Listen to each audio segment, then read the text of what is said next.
Good evening and welcome to the meeting of the St. Peter School Board. It is Wednesday, April 15th, 2026. We are in the Governor's Room at the Community Center. We will call the meeting to order.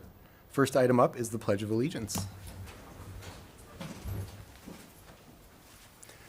I pledge allegiance to the flag of the United States of America and to the republic for which it stands, one nation, under God, indivisible, with liberty and justice for all.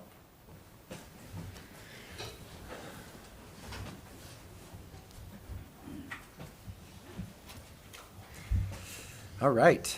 We need to consider and adopt the agenda before us, found online in the board book and in the packet in front of you. I'll second. We have a motion and a second. Any discussion? Discussion. All those in favor signify by saying aye. Aye. Aye. Opposed, same sign. Agenda is adopted. Thank you. Kimberly, do we have any requests to speak? Not this evening. Thank you. Next up, approval of consent agenda items, also found online and in the packet in front of you. Mr. Chair, I move the approval of the consent agenda. I'll second. We have a motion and a second to approve the consent agenda. Any discussion? Mr. Chair, Yes? as is outlined in the minutes, and as a refresher from last meeting, and as a refresher, I was incapacitated for a bit in terms of mobility due to a broken bone, and was unable to review the February bills and wire transfers prior to the last board meeting, and as indicated in the minutes, which were very well done. Thank you, Kimberly, as always.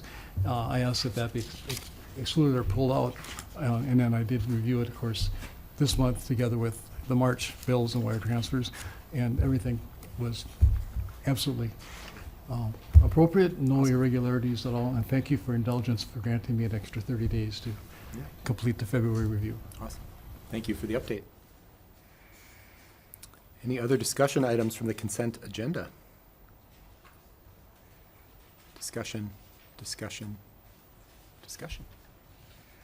All those in favor signify by saying aye. Aye. Opposed, same sign. Motion carries. We've approved the consent agenda. Ms. Butel swooped in quickly, just in time to introduce Adrian, who is our student of the month. I'll turn it over to you. Hi, Adrian.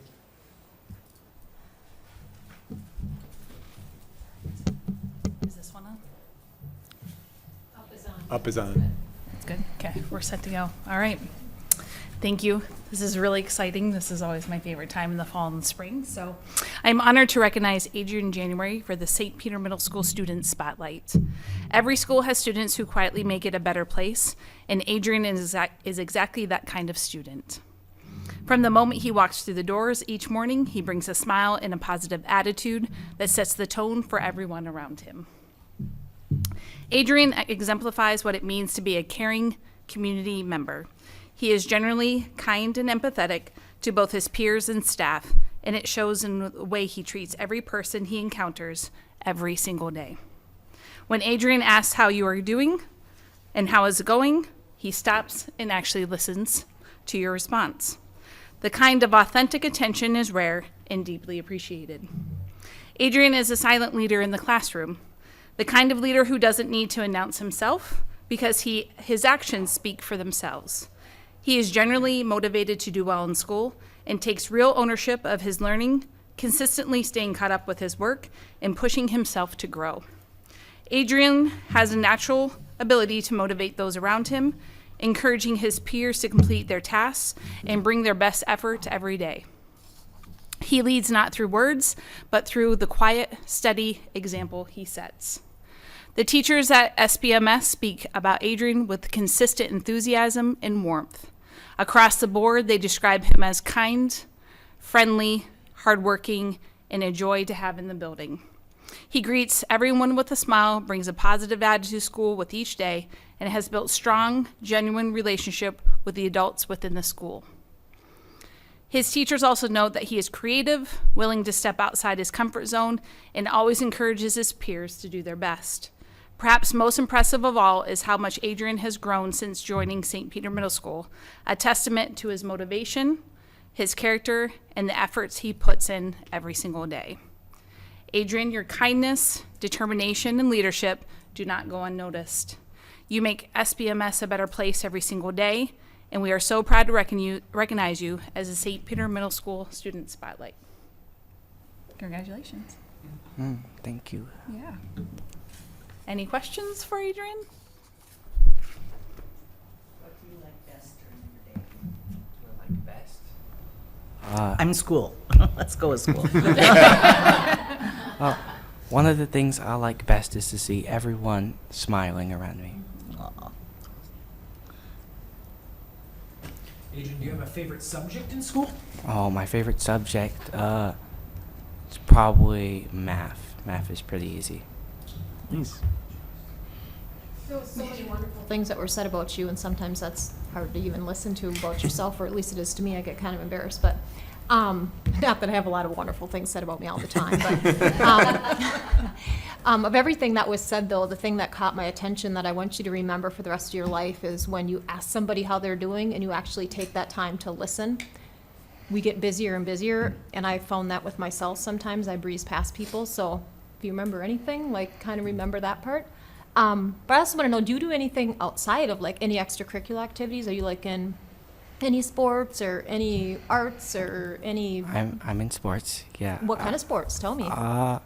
I do basketball, and this year and last year I did soccer. I'm not sure if I'll be doing it next year, though. Nice. Cool. Adrian, in your perfect world, can you tell me what you might be doing when you're 35 years old? 35? Yeah. I wish to be And better please at... don't say you're going to be in middle school. I wish to be better at basketball. There you go. Awesome. Like it. Yeah. Well, best wishes. Adrian, who did you bring with you? A random person I found on the street. That's so kind of you. I like your sense of humor. That's gonna going to take take you you a a long long ways. That might be the best answer. Yeah, that is. Is that your mom? Yeah. Well, Mom, I'm pretty proud. Yeah. It's a good moment. So Adrian, if you could change one thing at the middle school, like this. what would you change? What would you like to see change? If there's one thing I'd like to see change, it would probably be... I don't know. I'd have to think about it more. That's a tough one. Longer lunch? Yeah. Maybe. Maybe. He likes his recess. Do you have any questions for us? Mm. Mm. No. Awesome. Well, that was an amazing Yeah. testimony or thing to hear about you, so Thanks for joining us. Mom should be proud. Yeah. Yeah. Good work, Fantastic. Adrian. Thank you for being here. You're welcome. We'll go get a picture. And then You can get back to us on what you'd like to change. Yeah. Yeah. He'll come with a list. Yeah. Regime. Yeah. It's a joke. It's a joke. All right. Should have asked him how life was at the middle school with all the construction. Yeah. Yeah. I thought he was going to have like, well, actually, and I was like, Yeah. I've got a list of things. yeah. Here we go. At least he didn't turn into Yeah. All right, we will move on to action items. Action item number 1, consider a resolution to accept gifts, donations, and grants. Dr. Graff. We have one donation to accept this evening. The donation is the amount of $500 that was made to the FFA program by Ken and Patsy Rosso, and it will help cover a portion of the costs associated with the FFA's trip to Italy in July. What a generous donor. Yes. I'll move to accept the donation. I'll second. Motion and a second. Any discussion? Many thanks to Ken and Patsy for Absolutely. their generous donation. Absolutely. I'm excited for FFA. Yeah. In a different millennium, I had a good experience in FFA. Pay it forward. I love it. Discussion. This is a resolution, so we'll go around the table. Ms. Rosbach. Aye. Mr. Ross. Aye. Ms. Dewey. Aye. Aye. All right. Mr. Dix. Ms. Martin. Aye. The ayes have it. Thank you very much, Ken and Patsy. Item number 2, consider approval of a revised fiscal year 26 budget. Dr. Graff. Oh, and Megan. Hi. And Megan. So in June, we approved the preliminary budget. Throughout the year, Megan makes adjustments that you all see through the quarterly fund balance tracker and the 3-year rollout. And tonight, she is going to present our revised budget. There should be 4 documents in your board packet related to the revised budget. The first one I'm going to go over is the detailed budget. It should look like this, hopefully the first attachment that there is.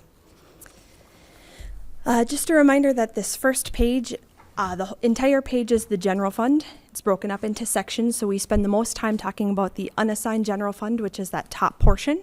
We also have the restricted or reserved funds and then our assigned funds. So, like Dr. Graff mentioned, back in June, we had you approve the preliminary budget. We then brought the Q1 and Q2 fund balance trackers to the board. And then in lieu of a Q3 fund balance tracker, we have the revised budget. So just to review some changes from Q2 to this revised budget, a few things that are included in here that would have changed numbers. The teacher contract has been settled. So that's obviously a large portion of our expenditures. So the actuals are in here in comparison to the estimates that we had based on Q2. For Minnesota paid leave, we have 23 staff members that are either completed their leave or are currently out on leave. So those calculations are included in here. It might be people using unpaid time, people using sick time, whether or not we were able to obtain a sub, and if we had cost savings or had to hire a sub. Those numbers are included in here. With the preliminary budget, we had approved moving some assigned dollars to unassigned. Last month, we talked about reassigning $500,000 for North HVAC, roofing, and other LTFM type projects. So that $500,000 is included in this revised budget. And then one other component that has changed since Q2 is enrollment. So when we had our preliminary budget, we approved the budget with 2,066 students. As of March, with this revised budget, we're estimating 2,077 students. So it's up about 11 kids from where we thought we were going to be. Still down roughly 6 kids from last year, but we're up in comparison to where we had planned to be for this year. So those are just a few of the changes that, again, like I mentioned, from Q2 fund balance tracker to this revised budget that might have changed any numbers. So if you'll see in that top section, the general fund unassigned, after the audit, we started this 25-26 school year with $6.5 million in our unassigned general fund, $28.3 million in revenue, $28.6 million in expenses. Again, I mentioned the transfer money in and money out from VIBA severance and for the North HVAC, ending with a fund balance 25-26 of $5.9 million. This equates to about 75.6 days. With the restricted reserved, just a few things to mention. We try and use as many of these funds as we can on any qualified expenditures. A few areas that we are continuing to watch in the restricted section are MA dollars, trying to find appropriate ways to use that, and our operating capital. So we're trying to evaluate with some curriculum purchases and some proposals that we've received how we're going to flex our 5-year plan for operating capital. So those are just 2 restricted areas that we're going to continue to watch. Otherwise, we're, like I said, trying to utilize those funds whenever we can so that we don't carry balances in the restricted funds. And then last, for the assigned funds, just something to watch. We have fund the depreciation. That's for our technology. We assigned it roughly 10 years ago for technology at the high school. So we're coming up on that period where we're going to start using those funds as the high school technology is going to need refreshing after its useful life is ending. So any questions on the general fund portion? All right. If if you go to page 2, this is going to be anything non-general fund. So just high level. So food service, when we did our preliminary budget, we didn't have the rates, the reimbursement rates for the state or federal government for our per meal reimbursements. We did obviously get that since the preliminary budget was approved. So we have additional revenue here. We had anticipated decreasing our fund balance by about $200,000, but with that, those increased rates, we're actually planning to break even in food service for this year. So that was a good sign. For the community service fund, we have that 9-year plan. So every year, if we have if our expenditures exceed our revenues in community service, we're planning to transfer from the unassigned general fund to cover that. And then as you can see, we're starting with a fund balance of negative 801. We're ending with a fund balance of negative 701 because we're going to try and slowly pick away that negative fund balance, 100,000 each year. The building construction fund, we're using roughly $14 million there. Obviously just spending that for the project at the middle school. That's last July and August's activity, as well as this coming June's activity. And then the last thing I wanted to mention on this page is the insurance fund. When we did the preliminary budget, we based our expenditures on the past 12 months worth of claims. Since then, we've had some much better numbers, some much lower claims months. So our expenditure estimate for the health insurance fund actually went down quite significantly by about $500,000. So where we thought we were going to have a decrease in that fund balance, we're going to see a slight increase as long as claims continue to trend the way they have been. But other than that, any other questions on non-general fund funds?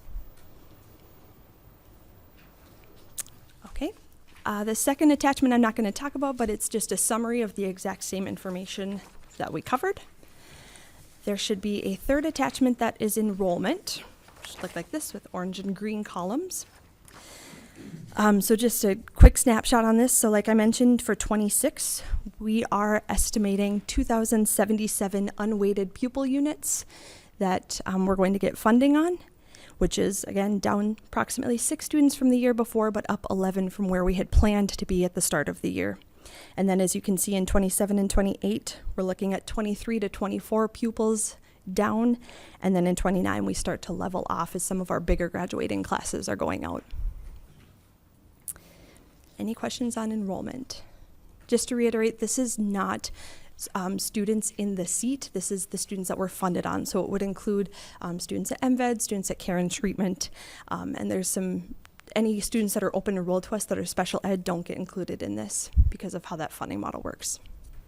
So I think sometimes people look at this and think those are kids in seats in the classroom. So I just wanted to clarify on that. All right, and then the last page should be the 3-year rollout. So I am actually going to start on page 2. So the page 2 should start with the FY27 estimates. So these 3 pages are the things that make up the first left-hand column on the 3-year rollout. So these are all of our assumptions that we're making over the next 3 years. So starting at the top with our revenue, as of this point, we are supposed to get 2.69% increase on our general fund formula, which is 202 students additional for the pupils that we have. So that's roughly $456,000. Based on our enrollment, we think we're going to be 26 pupils down, which is about $10,000 per pupil. At this time, we are assuming that we are not going to get the hold harmless for compensatory. It might still come through, but to be on the safe side, because we're trying to be conservative, we are estimating that we're not going to get it. If we don't get the hold harmless, that's a decrease of $148,000 in our compensatory revenue.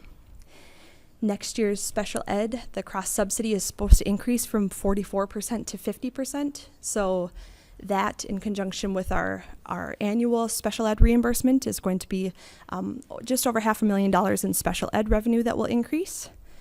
Next year is starting an EL cross subsidy. So we're going to get 25% reimbursement on our unreimbursed expenses.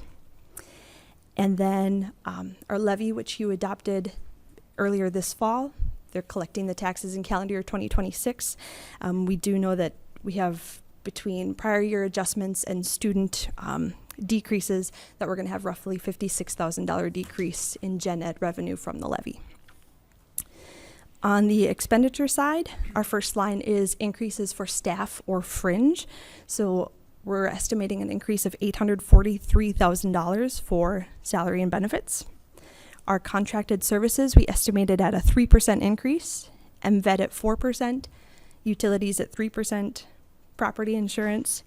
Our transportation contract is already approved, so we know that's going to be 3%. And then the interfund transfer is moving funds for EL and for Fund 4 for community service.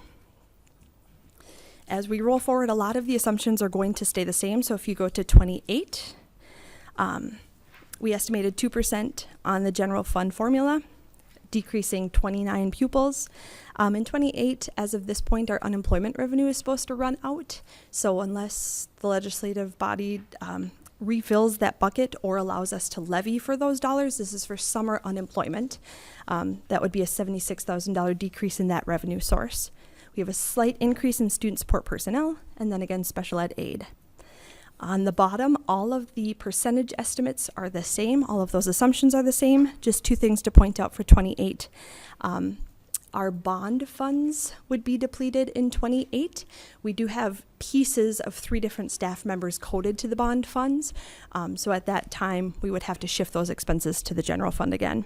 And then the transportation contract for 28 is at a 3.85% increase. So we already have that. And then on the last page again, all is the same with the assumptions in terms of percentages. We estimated 2% conservatively on the basic fund formula, a loss of 2 pupils, and then on the bottom, transportation again is at 3.85% for the contract. So those last 3 pages are all of our assumptions, which then if you flip back to the very first page, make up this left-hand column. So if we weren't to do anything, everything rolls forward and our assumptions are accurate. We would end 29 with $1.4 million in our unassigned, or 16.4 days. The middle section then is our planned, any transfers, any budget adjustments. At this point, our revised budget has $100,000 in 27, 28, and 29. If you look to the right then, it has the corresponding impact on our unassigned general fund. So if you look all the way down to 29, we end at $2 million or 23.5 days. We talked about this a little bit last month, how we realize that that isn't necessarily in our policy, for our fund balance policy. We do want to continue to approach it conservatively, knowing that there are a lot of things that can change in the next 3 years. So we are definitely cognizant of the fact that that ending fund balance isn't where our fund balance policy wants to be, but we feel like $100,000 allows us to address that without making too drastic of changes when there are things that could change from now until 29.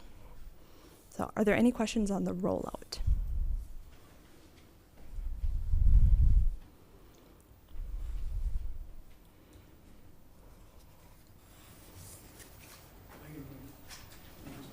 Yep. Thank you for all your work on that and the rest of the business office as well. But we spent a fair amount of time going over these numbers.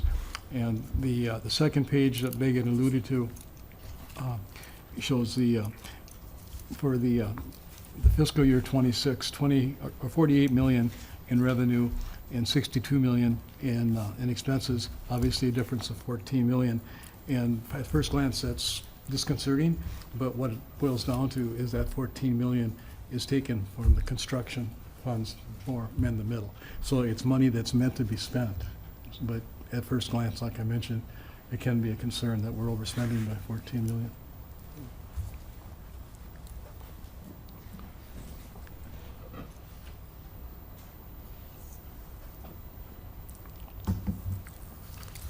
Other questions? We do need a motion.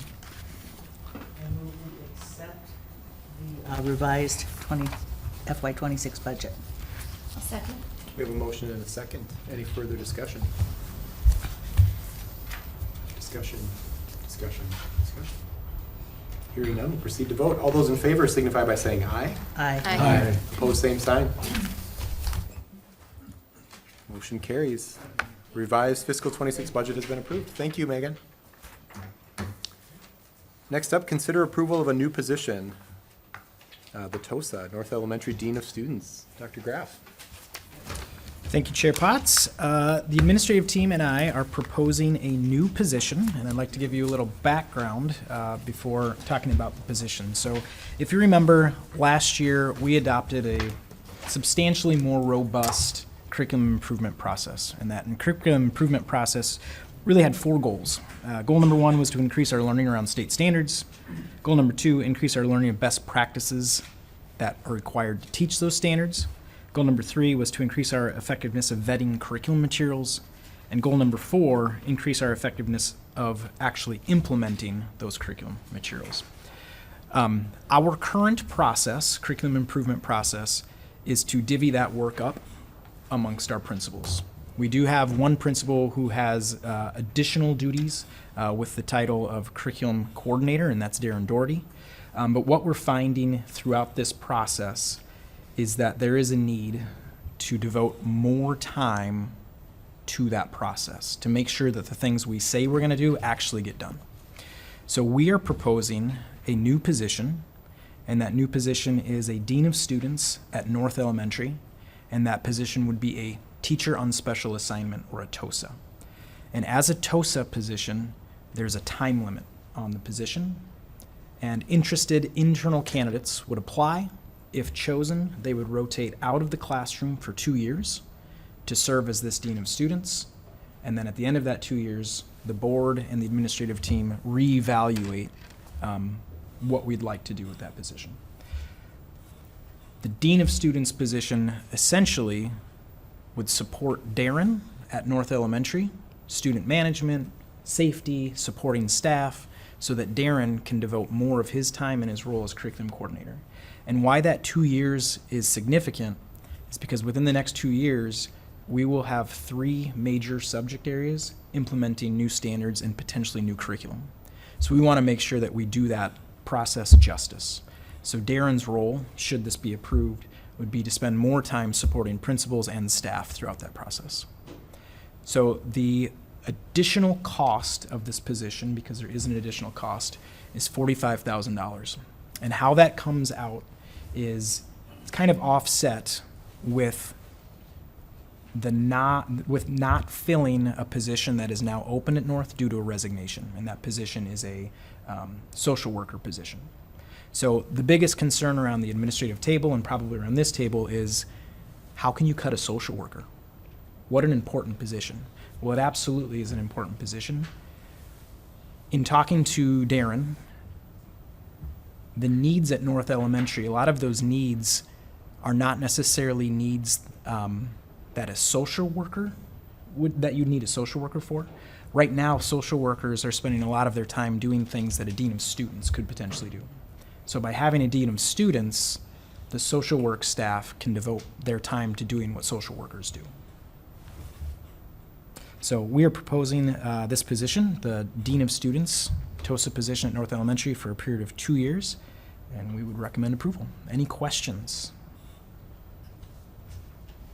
The HR committee took a look at this in fairly good detail and has recommended moving it forward to the full board for approval. Mr. Bell? I was involved with the HR committee discussion, and I didn't think of this during that discussion, but as we were bringing things up here, part of that social worker position is paid with the student support funds, right? Correct. And those funds cannot be used for the Dean of Students, or can they be used for the Dean of Students? We're estimating that a portion of those funds can be used for the Dean of Students. Another portion of that social work position was paid for by special education funds, and it is likely that this position cannot be paid for with those funds.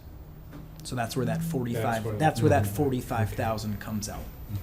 Now that you mentioned all that, I think that was mentioned before. So I'm an old guy, so it takes me a few times to. And there are a couple of other things that might impact that $45,000 estimate. Number one is, should the replacement teacher who comes in to fill the role of the TOSA be younger and less experienced than what we use as an average, and we use a master's degree step 6 as an average, which is kind of up there on that scale. Should they come in lower than that, less experience or less education, that would lower that increase. And then there's also another potential retirement position that we may be able to absorb throughout the administrative team and me to offset this cost. So more to come on that. Being on the education committee, we have a couple curriculum purchases that we're looking at doing, so they're a good price tag on those, so I kind of feel like this is an appropriate position to be able to, I don't want to say have accountability necessarily, but to really have somebody to be able to help implement them. I know there's always stigma around another admin, we've talked about that, but I think if people can get past that and think about the true benefits of it, I support it. One of the details that came out of our discussions was the fact that by not having a designated curriculum director is incredibly rare for a Yeah. district, especially of our size. There are several smaller districts who have that position defined, and for good reason. I mean, you can argue that that's some of the most important work that must be done. So I support it as well. And I support it on the basis of the fact that TOSA will fulfill the split, and Mr. Doherty, I just gave you an increase anyway, but at any rate, you'll be acting like one. You'll be acting like one. But the facilitation of implementing the curriculum vertically and taking that load off of the teachers and so on that they're doing now, I think that's just good business. No, you did not get your degree honorarily. Martin's University. Yeah, there you go. Doc Martens, yeah. It does make sense that if we're going to invest in the new curriculum that will be so important for our students, that we also make sure that the curriculum is implemented and effective for our students. So I support the position as well. Over the years, we've had curriculum directors, and they tend to fall in victim to budget restrictions. And it, as everybody has discussed, it's a critically important position. We're going to be seeing, I believe now in May, the request for curriculum materials, significant investment, and that needs to be prudently managed, and this position should certainly help with that. So I certainly speak in support of it as well. And another thought too I had about it, and Drew talked about, it's very rare for a district our size to not have this position. And that's what I really like about the idea that it is a TOSA and it's a 2 years. So it's really, it's a tryout for us to see how this works for us without us committing to it long term. So a try before you buy, except we are kind of buying it, but you know what I mean. So I move that we approve the new TOSA position for North. I'll second. Motion and a second. Further discussion. I would like to throw my support behind it also. I didn't want to give the impression that I was not in favor of it. But I also, speaking on behalf of the general public, this is a sizable investment, and I think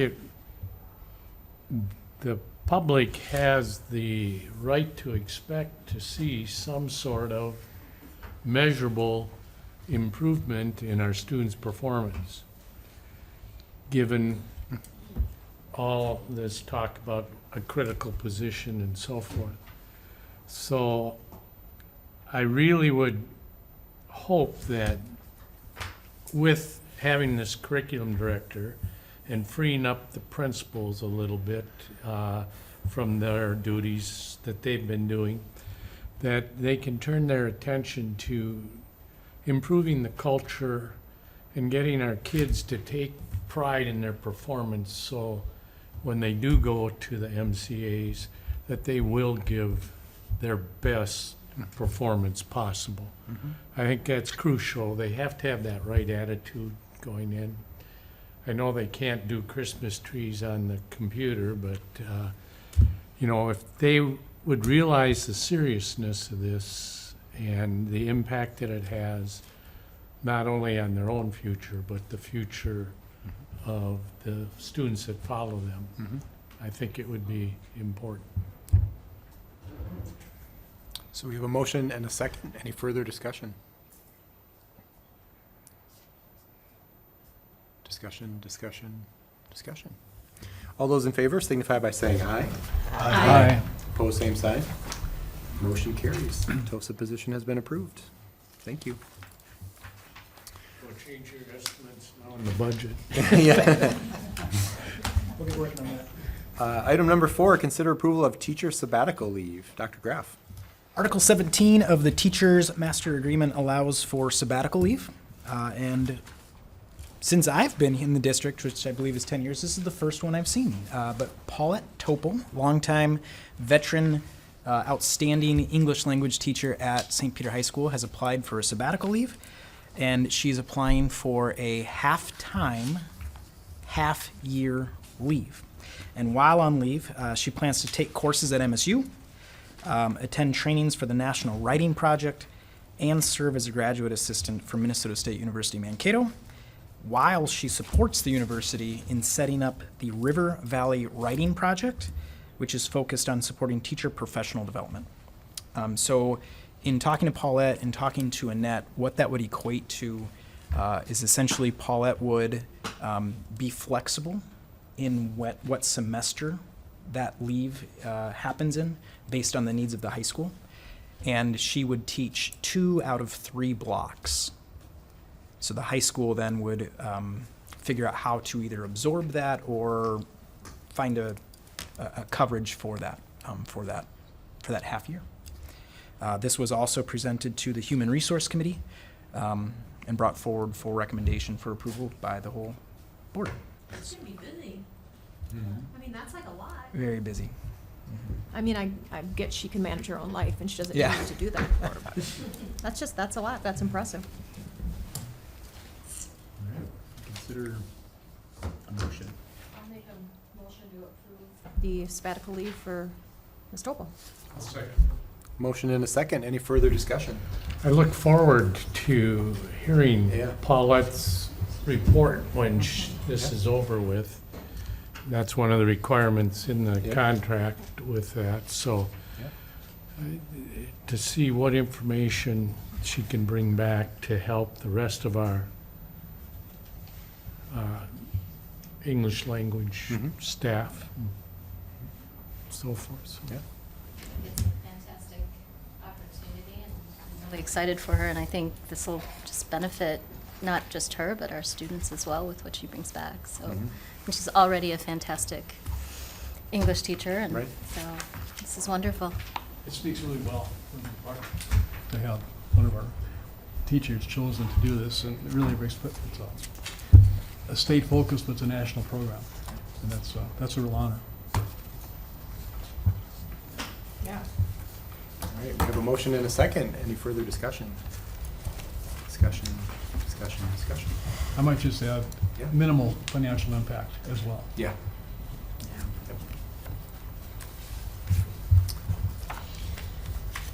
All right, we will proceed to vote. All those in favor signify by saying aye.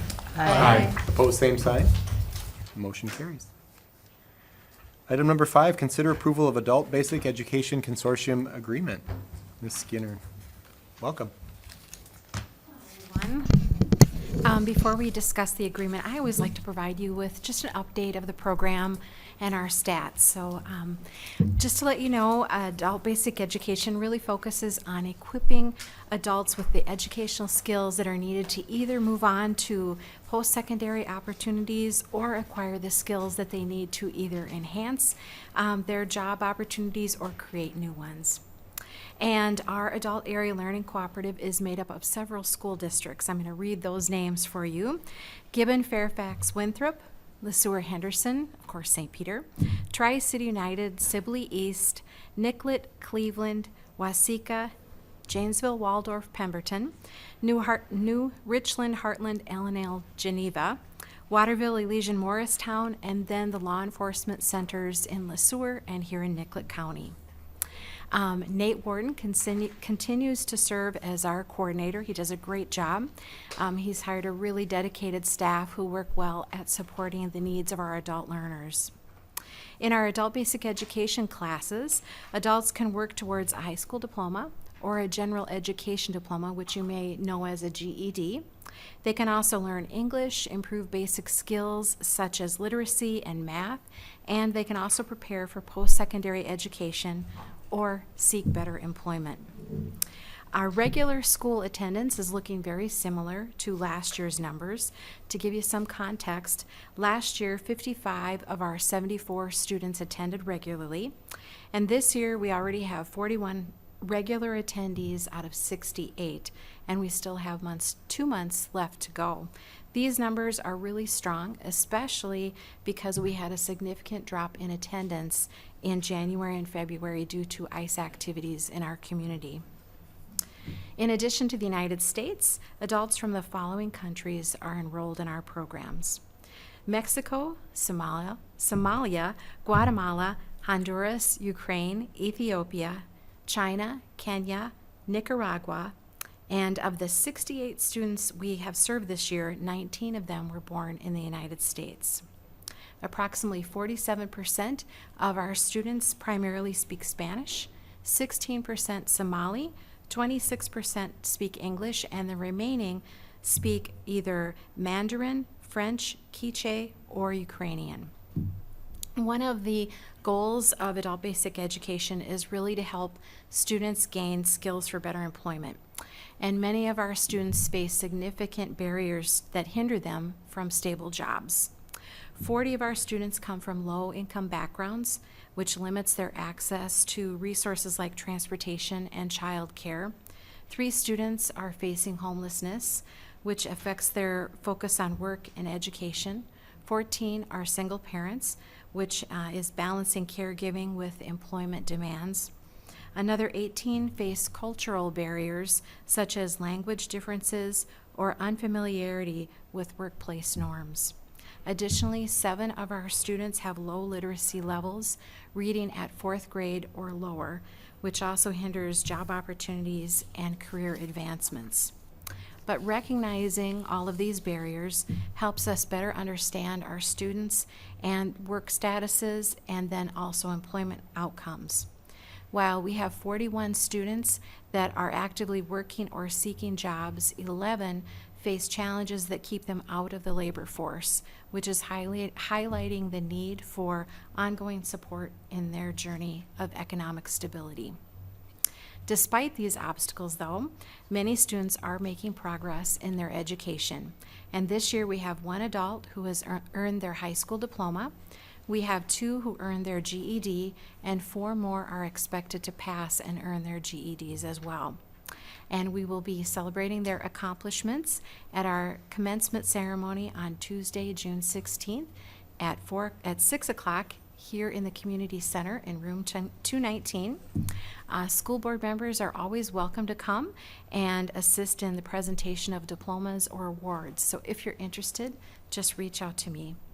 But speaking of celebrating, I'm excited to share that 71% of our adult basic ed students received a measurable skill gain for the 24-25 school year, and this is the highest percentage of skill gain in the state, which is significantly above our state's average of 38%. And as we look at our agreement, I just want to reassure you that all of the consortium services remain the same. Our responsibilities will continue as in previous years. The agreement is simply, the only thing we changed is the dates. So just wondering if any of you have any questions about that. I would move the resolution to approve the continuation of the Adult Basic Education Consortium Agreement.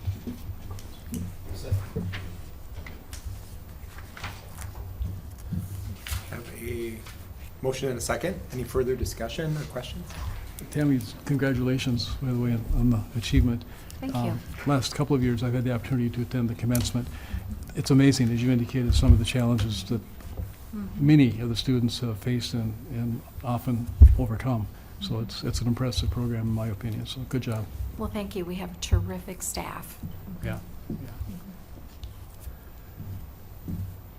Any other questions or comments? We do have a motion and a second, and this is an agreement, so it needs a resolution. We'll go around the table. Ms. Ronsbach? Aye. Mr. Russell? Aye. Ms. Stewie? Aye. Aye. Mr. Powell? Aye. Mr. Dixon? Aye. Ms. Martin? Aye. Resolution passes. Thank you, Tammy, very much. Okay. Item number 6, consider approval of policies with a second reading. Dr. Graff. The policy committee is bringing back 2 policies for approval with the second reading. Those policies are 903 and 904. If you remember from last month, 903 is our policy for visitors to district buildings. There are some minor legal reference changes that were accepted or asked to be accepted. And then the last part is there's a section in there that says that any additional information would be added as an addendum to our practices or our protocols. And we are suggesting, or the team is suggesting, that we add the language, upon approval by the school board, such procedures and requirements shall be included in the parent and student handbooks. So keeping procedural stuff in the handbooks out of policy. And then 904, very similar. There is a reordering of section 3 to match MSBA's model policy, and why that's important is next time we go through it, it matches, so it's easier to compare. And then the last part, once again, striking that section that talks about adding an addendum and including additional guidelines will be included in the parent-student handbooks. Anything to add from the policy committee? No, and no additional feedback or questions about them? It was a reduction of Yep. language in the policy that was unnecessary. Would entertain a motion. Motion and a second. Any further discussion? Discussion. All those in favor signify by saying aye. Aye. Opposed, same sign. Motion carries. Policy 903 and 904 are approved. Next item up, consider policies for approval with a single reading. Dr. Graff. Policy committee is bringing forth 1 policy for approval in a single reading. And we, as per our practice, bringing that forward because of minor or no adjustments to that policy. And that policy is 907, rewards. This is our policy that states that the school board can allocate a financial reward for information if there were a crime or something like that.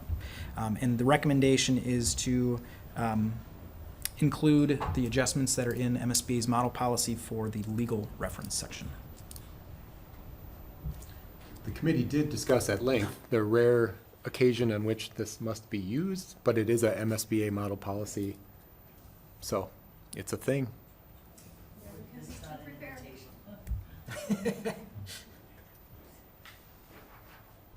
Well, so, you know, I mean, if I go missing, Yeah, I'll pay someone to give us info. okay, all right. We need to check in with the board first. Well, yeah. Now I know. I thought you were gonna say you're gonna pay someone to make her. Okay, now. I move that we adopt policy 907 changes in 1 reading. We have a motion and a second. Any further discussion? Discussion. All those in favor signify by saying aye. Aye. Opposed, same sign. Policy 907 is approved. Thank you. Next up, non-renewal of probationary teacher. Dr. Graff. So this time of year, we think a lot about staffing for next year. And as part of that process, we have non-renewals. And 1 non-renewal coming to you today is the non-renewal of a teacher who is currently teaching with an out-of-field placement permission. So a special provision, licensed teacher, but a special permission from Pellsby to teach in a field that they are not licensed for. And that teacher is Heidi Niemeyer, who is currently teaching high school math. Per Pellsby, out-of-field placements must be posted for a period of 60 days to try to attract licensed candidates.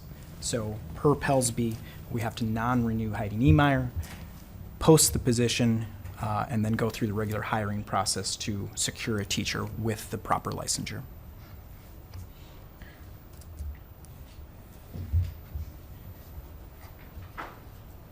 Is this a full-time position? This is a full-time position. Full-time between the high school and Rock Bend right now. Okay. And I'd just like to add, outstanding teacher. But We seriously non-renew her every year. yep, it's just a licensure piece. She has been very willing and supportive to fill in positions that we struggle to find licensed teachers for. You indicate in the narrative here, it's a, out-of-field permission is a 1-year agreement.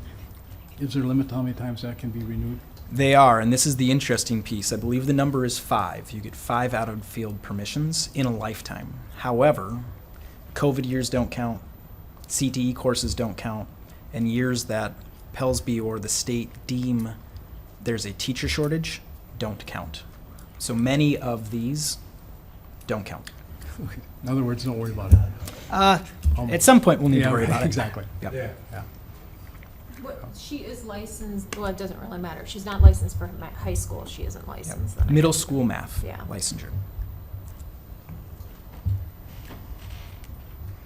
And none of our middle school math teachers have high school license?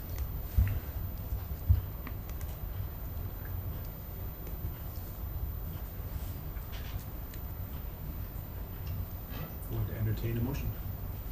I move the resolution. I'll second. We have a motion and a second. Any further discussion? Discussion. This is a resolution, so we'll go around the table. Ms. Rosbach? Aye. Mr. Rosso? Aye. Ms. Stewie? Aye. Aye. Mr. Coe? Aye. Mr. Dixon? Aye. Ms. Martins? Aye. Resolution passes. Thank you. Moving into informational items. Number 1, first reading of revisions to the policy manual. Dr. Graff. There are 2 policies coming forward for a first reading. The first policy is 623, mandatory summer school instruction. Included in the addendum here is just a little bit of background. So if you were to look online, the policy that is online is actually MSBA's red line from when that was reviewed, I believe in 2022. I think it was just a clerical error, maybe the wrong file got uploaded. So if you were to be a member of the public or the board and look at that, it looks incomplete. So we were able to find, the policy committee was able to find the board-approved version of that, and we used that as our baseline. Because of that kind of mix-up, we wanted to make sure that we brought this policy for 2 readings so that everybody had ample opportunity to look at it. So the recommendations that were brought forward, changes to that policy, in section 3A2, there is a spot where it describes which programs are offered, and the committee is recommending that we remove the words "at the blank levels," just so it says this is what's offered, and it doesn't necessarily describe which levels. And then we are also proposing that we remove section 4 in its entirety, and this section is about mandatory summer school. We don't have mandatory summer school. We offer opportunities for remediation. We offer opportunities for credit recovery. But as a district, traditionally, we have not mandated anybody come, so we've removed that section to be more aligned with our current practice. Any questions or discussion around that? So would we remove the word mandatory from the policy Yes, title? and I do believe that that was actually on the version that was approved, so that was my mistake on not taking that out of this addendum. There's no other discussion. We'll talk about policy 908. This is our volunteer policy. There is no companion MSBA policy. This is a St. Peter policy. The committee feels it's still a very important policy. There is a recommendation to add language at the end of section 4B, and this is the section that talks about who gets a background check. And the language that we are recommending we add is, and any volunteer who, in performing their assigned duties or role, will be alone with students, i.e. field trip chaperones. So the original policy does not consider field trip chaperones as somebody who would get a background check, but in practice we do that just to make sure that our bases are covered. When did we start doing that? I don't know exactly, but I would say within the last 3 years. Oh, okay. Yep. And who, does the district absorb that expense? So it is the free background check, the BCA Okay. background check. Gotcha. So isn't that part of statute that volunteers that are alone have to have a background check? I would have to double check that. Not that, you know, that would make a difference, but Yep, right. if it is, then maybe that should be included in that legal reference. Reference if Sure. it isn't. statute, Yep, that's a very good point.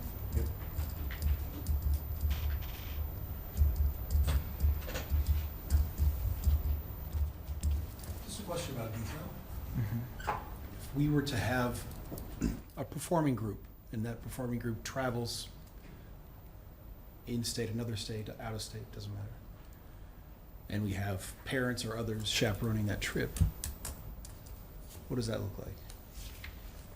In terms of the background checks, so in that scenario, we should be background checking to ensure that the people we have stated are okay to be with our kids, we have that extra layer of support that yes, they are okay to be with our kids.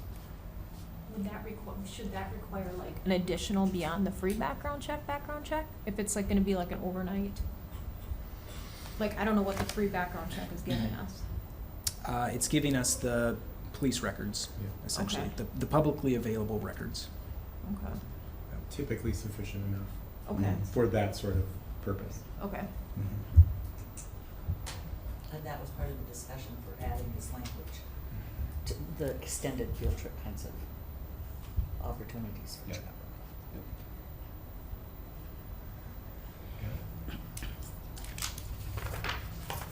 So you'll be seeing those two again next month. So one more point. If part of the chaperones are parents who are also school employees, they should have had their background they check would. already, right? Yep. So what's additional in the employee background checks then that we're paying for? I was hoping you weren't going to ask that question Okay. because as soon as you said what's included You're in the like, free here one, she goes. I thought, gosh, I don't know the difference. Kimberly, do you know? Kimberly runs many of them. Yeah, let's just put the spotlight on Kimberly. Shift it. They can check, depending on what addresses, prior addresses you put in, they will check other state records, they check like the sex offender list, the OFAC list.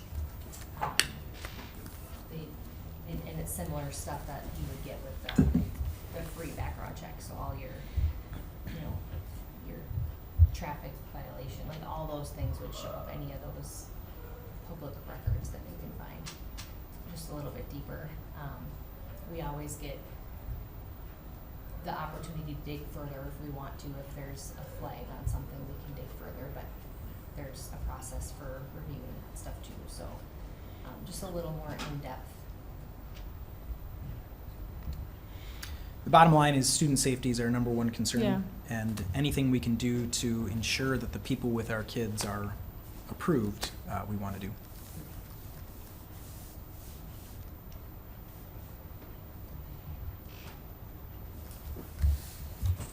Great, thank you.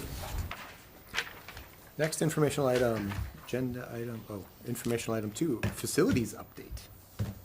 Dr. Graff. Me again. Mr. Putz is unable to be with us tonight, so I said that I would do my best to fill his shoes. I won't fill them, but I'll do the best. I can. Bigger beard. Bigger beard. So construction continues at Mend the Middle, as we've been talking about, there's been a lot of construction throughout the school year, kind of behind the scenes, in places that won't disrupt the learning. And one of those places right now is the middle school theater. So right now, if you were to get past the doors that say construction zone, there are holes in the ceiling above the stage. Also, a lot of work going on. They are removing piping and putting in the new piping in preparation for Phase 2. And the idea behind that is let's get as much of that work done behind the scenes as we can to make the summer less stressful. Additionally, at the Mend the Middle, in preparation for Phase 2, they discovered some failing pipes. It's the domestic water pipes that run from outside of the building on the pool side all the way up to about the locker room area where Phase 1 ended. And same scenario happened in Phase 1. Those pipes are old, they're galvanized, they're rusting. So there was a request for a change order that came to me from ICS. That change order at the time was $81,000, but has been knocked down to $65,000. Per our board-approved process, I got in contact with Treasurer Ken and Chair Potts, and we talked about should we do that. And we all agreed that you got to take care of water problems. Kicking the can down the road is just going to cause a lot more problems down the road or later on. So that is in process. Seth is reporting that we did have hail damage from this week's hailstorm. The greenhouse panels at the middle school, kind of that peak that you see above the media center, he said every one of those panels has stress cracks, and he shared some pictures. There are cracks and holes in those, so we'll have to turn that into insurance and see what that process looks like. Additionally, North has 2 skylights that are cracked from that hail. Next, Seth reported on the press box. If you remember last year with Dr. Olson, there was a very generous donation by the Fredland estate, and that money is going toward the press box. We have received quotes, and they're in process to get that done over the summer so that we'll have an improved press box next fall. And then lastly, this was discussed at the business committee, and I just wanted to make sure that we brought it up here so everybody's aware.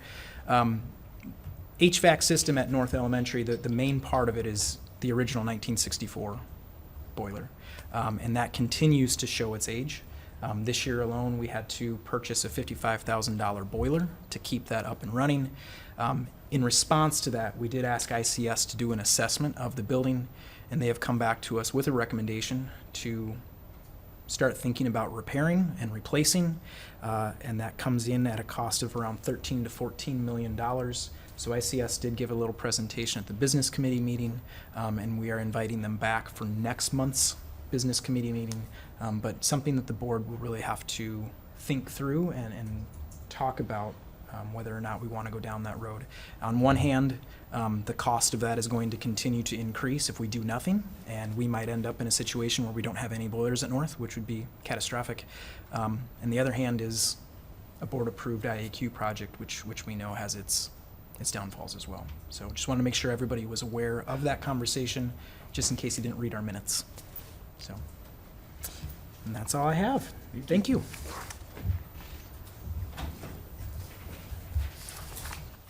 Time for reports. Building principals.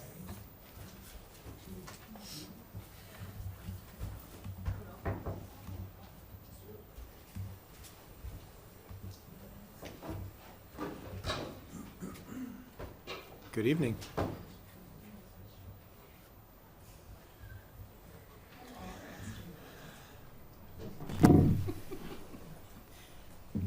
Good evening. Oh, gosh. Go ahead, Elder. Students. It is. Confused. That's what I said. The eldest Yeah. students. That's what I said. Ouch is right. I would just like to make sure that we celebrate the latest graduation rates that came out from St. Peter High School. Once you hit those the 90s, it's hard to go any higher, and we did.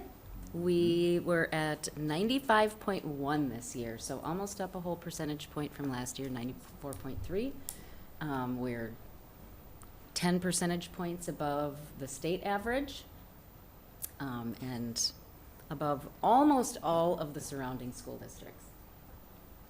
So, really proud of our teachers and kids, and especially our credit recovery program that is really robust, and the teachers who are willing to do night school, teach summer school. I mean, that's a lot. It's a long day, and then to stay for an extra 2 hours to get kids through is really appreciated. This Friday, our Social Justice Club kids, along with our liaisons and the advisors, are hosting a World Culture Day. It's not the full day, but it's going to be sandwiched in the middle of the day, so covering lunches.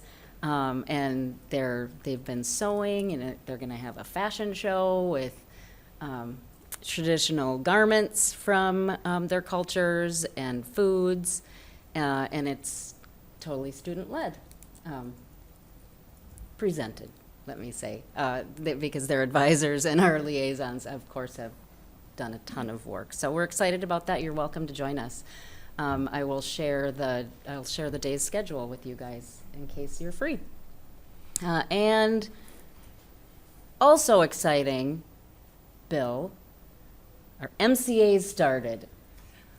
And so far, it has been reported that kids in the reading MCAs appeared to be taking it very seriously. Like they used plenty of time.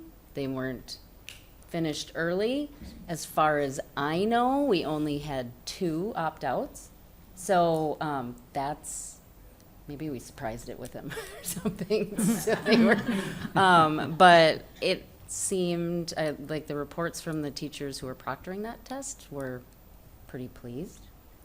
Math is next week, and then science is a little later in the year.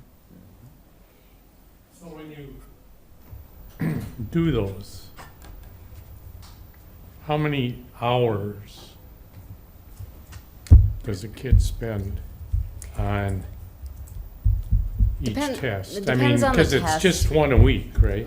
Well, it depends on the test, and so all of our sophomores were taking their reading test Monday, and they did it all in one sitting.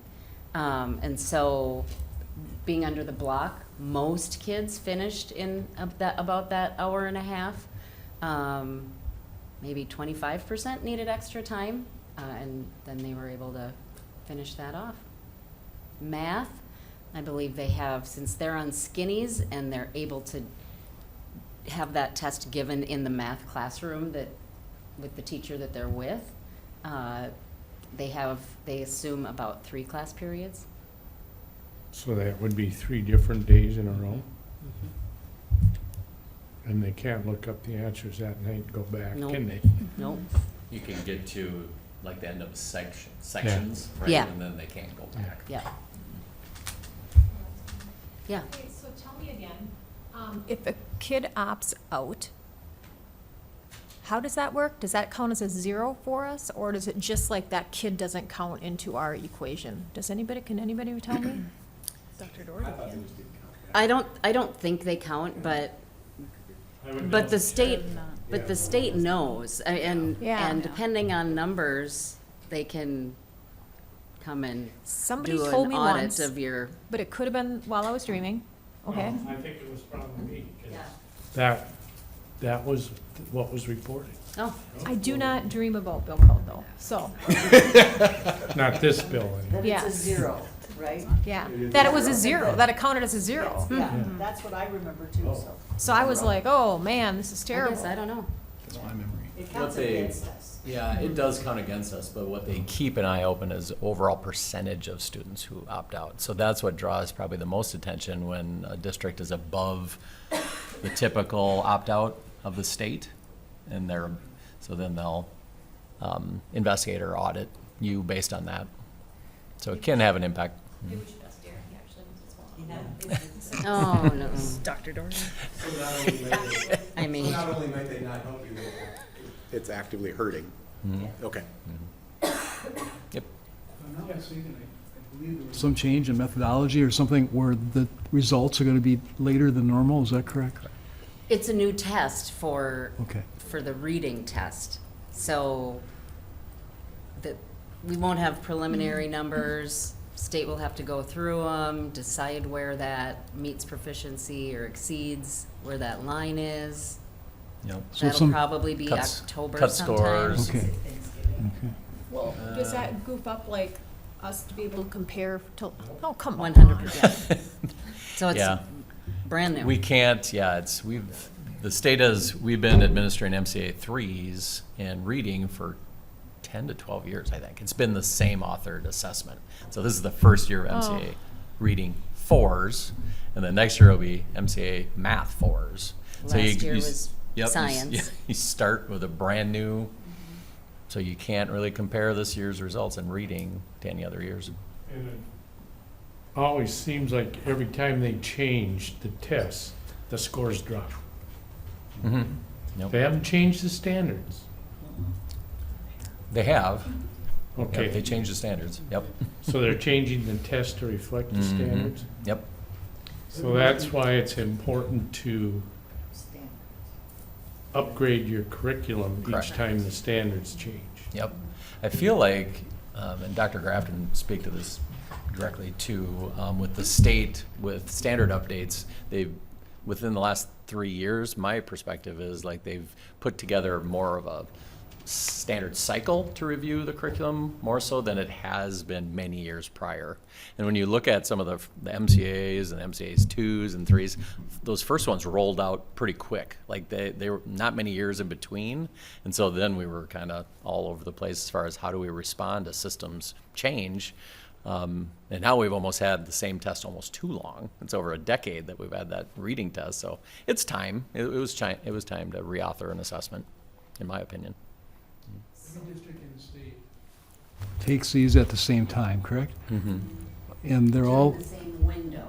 okay. Not necessarily at the same time on the same There's- day. And how long is, wide is the window?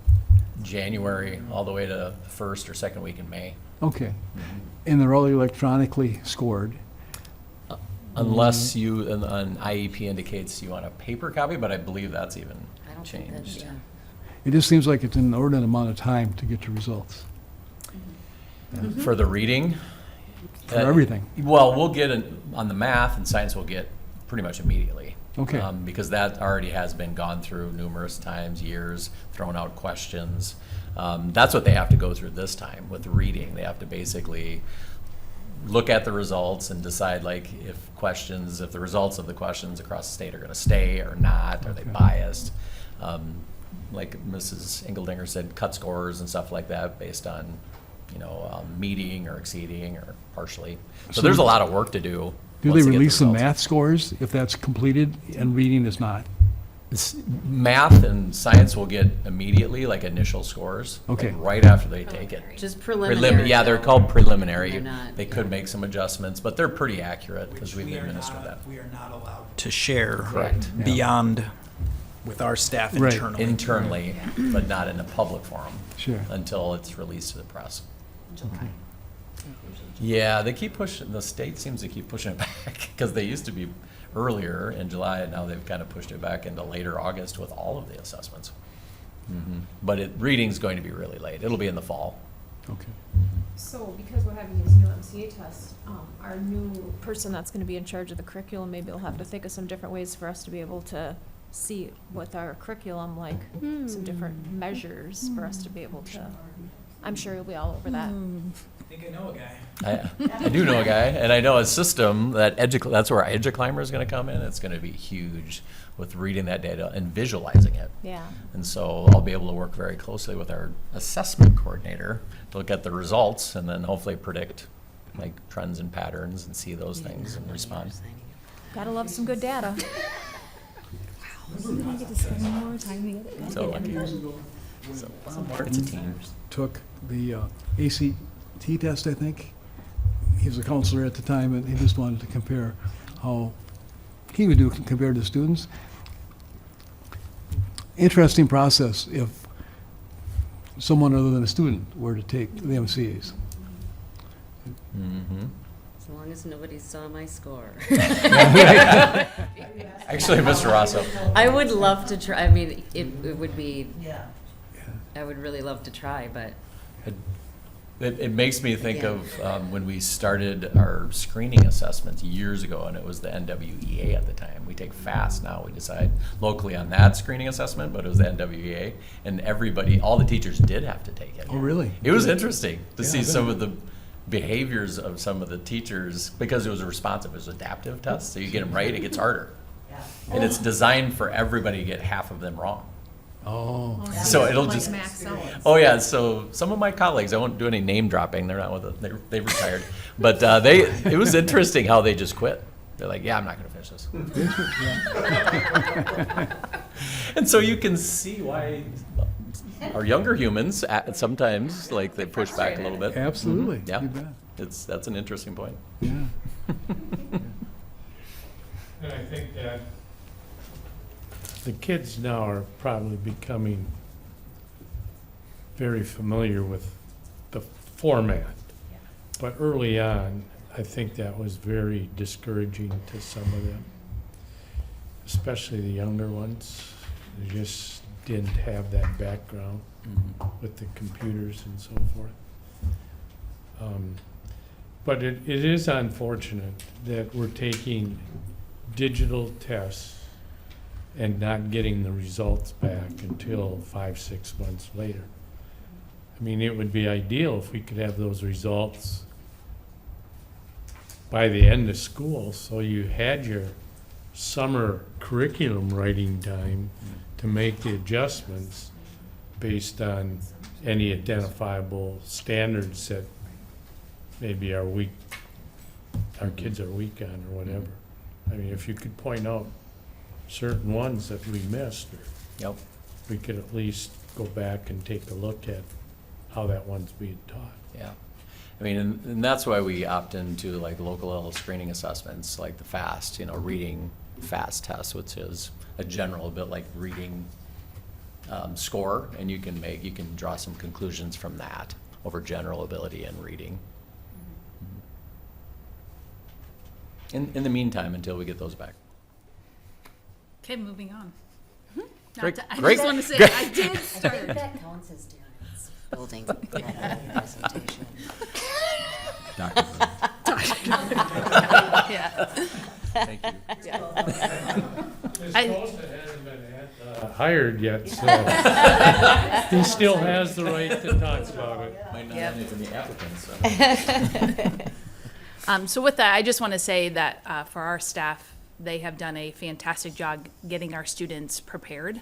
So the last month or so, just being in those spaces, what does it going to look like, sound like, and feel like in those spaces, and it feels really good this week. So I just wanted to give a really strong shout out to our teachers.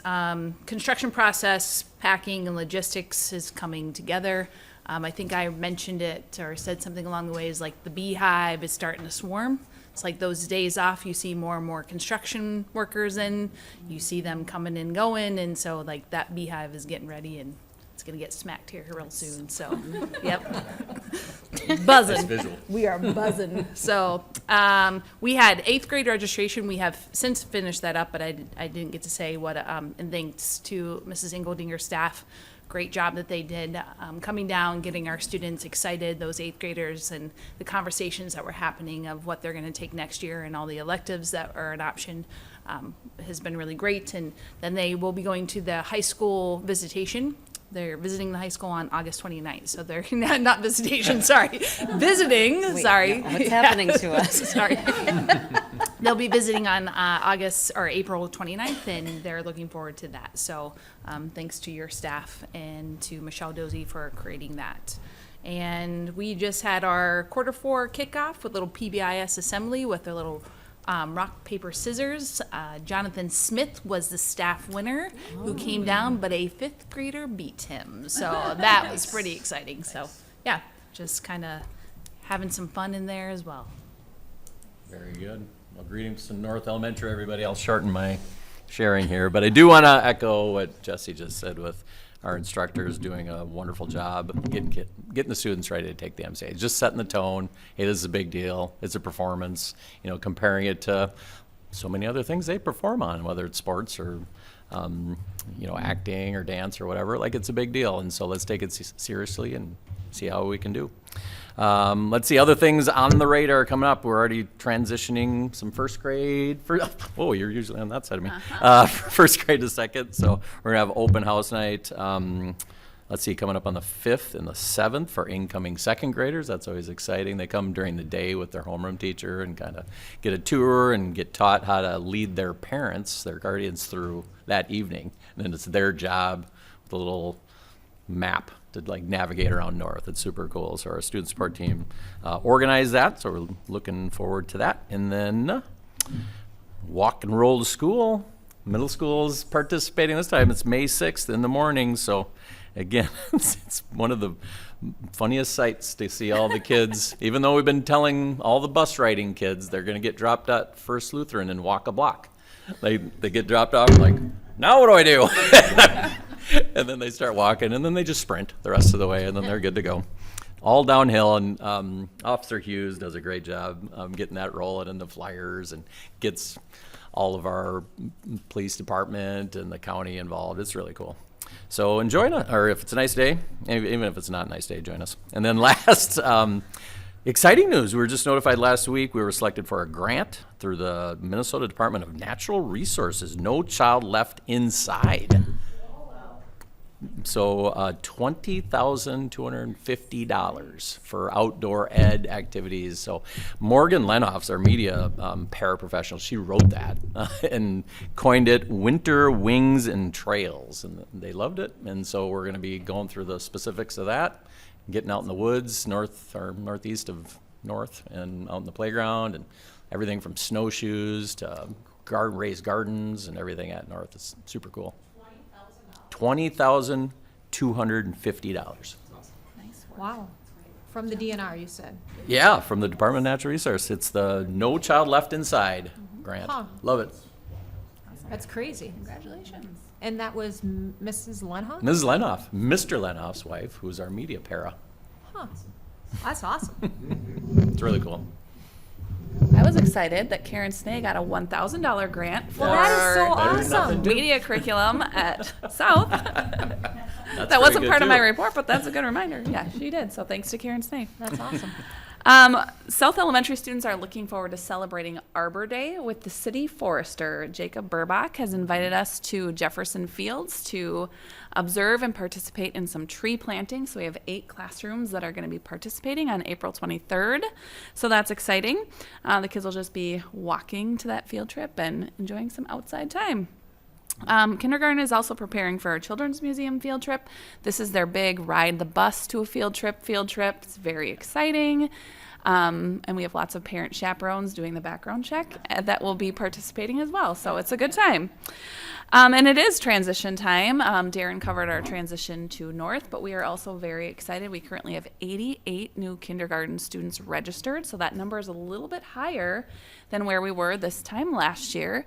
But we're working with the TEAV at Early Childhood and doing some visits and tours at South Elementary. They come over and do some playground time. And then we'll also have some transition meetings with their teaching staff to talk about the students that are coming from their program to our program, just to get some ideas on how to best prepare for them.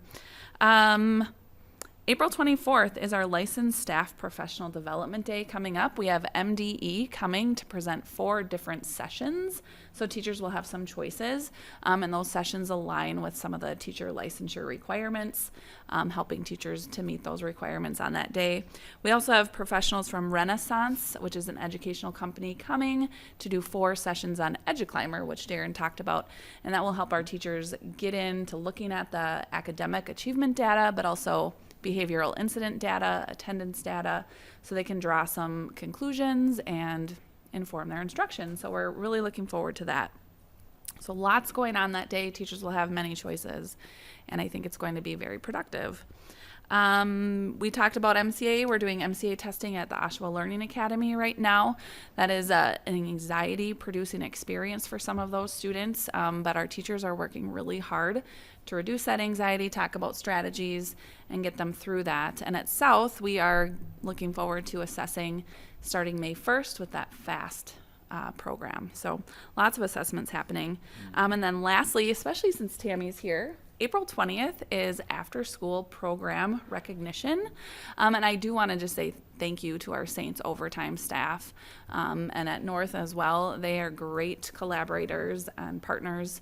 And that's a huge service for our families. At Kindergarten Open House, that was one of the things that a lot of families stopped in and then talked about being a reason to come to school in St. Peter. So thanks to those professionals that serve our students after school. That's all I have. Thank you all. Dr. Graff. I have nothing to add. They did a good job. They did an Summed it outstanding all job. up. Board members around the table. Ms. Rossbach. Mr. Rosso.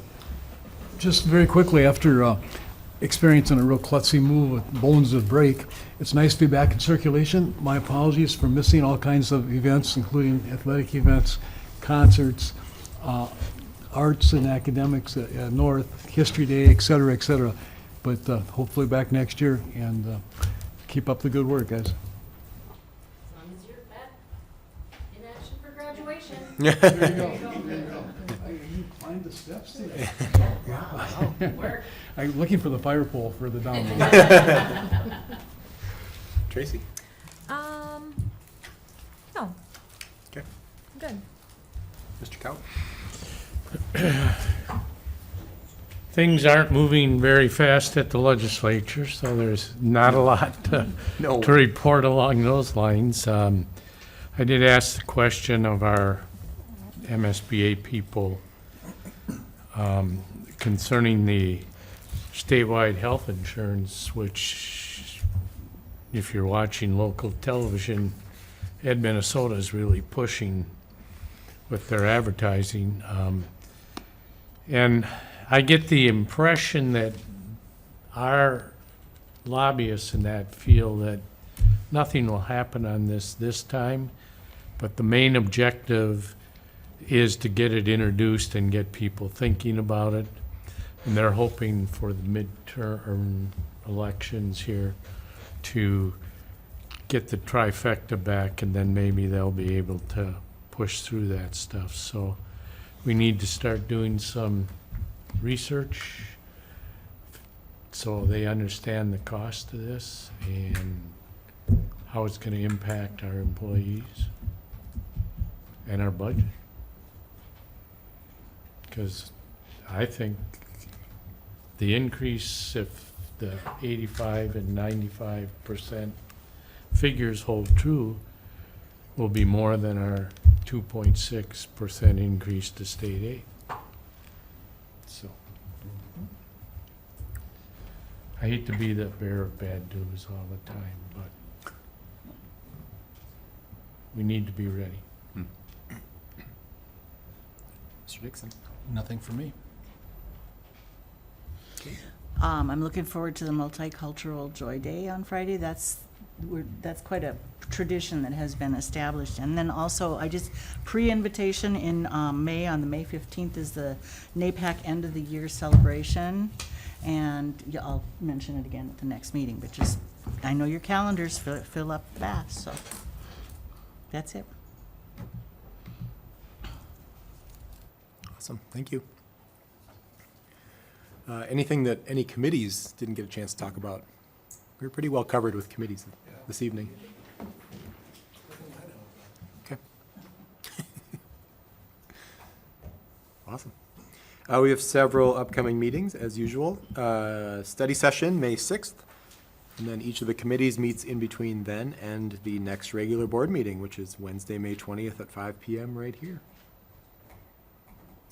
I'll make a motion to adjourn. We do this every meeting, you guys. It's just so awkward. Second. Thank you. We have a motion and a second. All in favor? Aye. Meeting is adjourned. Is this like some inside joke that I'm not Yeah.